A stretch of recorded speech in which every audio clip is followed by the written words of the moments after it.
వార్తలు ప్రేక్షకులకు నమస్కారం.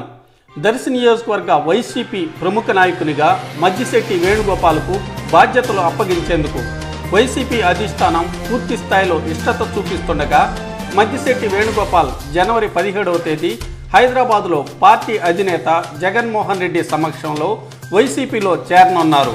ఆయన 16వ తేదీ ఒంగోలు నుంచి హైదరాబాద్ వెళ్లటం జరిగింది.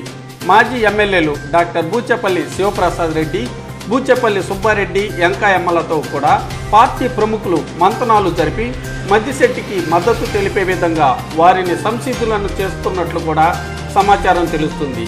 మద్దిశెట్టికి దర్శి నియోజకవర్గ ఇన్ఛార్జి బాధ్యతలు దాదాపుగా అప్పగించే విధంగానే పరిస్థితి నెలకొనగా ఎమ్మెల్యే అభ్యర్థిగా మద్దిశెట్టి దర్శిలో రాబోయే ఎన్నికల్లో పోటీ చేయనున్నట్లు దాదాపుగా ఖరారైనట్లు జరుగుతున్నటువంటి పరిణామాలు తెలియజేస్తున్నాయి. మద్దిశెట్టి ఇప్పటికే నియోజకవర్గంలోని పలువురు ప్రముఖులతో ఫోన్లలోనూ ప్రత్యక్షంగా మంతనాలు కూడా జరిపినట్లు తెలుస్తుంది. పలువురు అభిమానులు మద్దిశెట్టిని ఇటీవల ఒంగోలులోనూ మరియు లక్ష్మీ నరసింహరాయనపల్లెలోనూ కలిసి ముందస్తుగానే వారి మద్దతును ప్రకటించినట్లు కూడా తెలుస్తుంది. జనవరి నెలాఖరులో మద్దిశెట్టి దర్శికి భారీ బల ప్రదర్శనతో ప్రవేశించనున్నట్లు కూడా మద్దిశెట్టి అభిమానులు దర్శిలో చెప్పుకుంటున్నారు.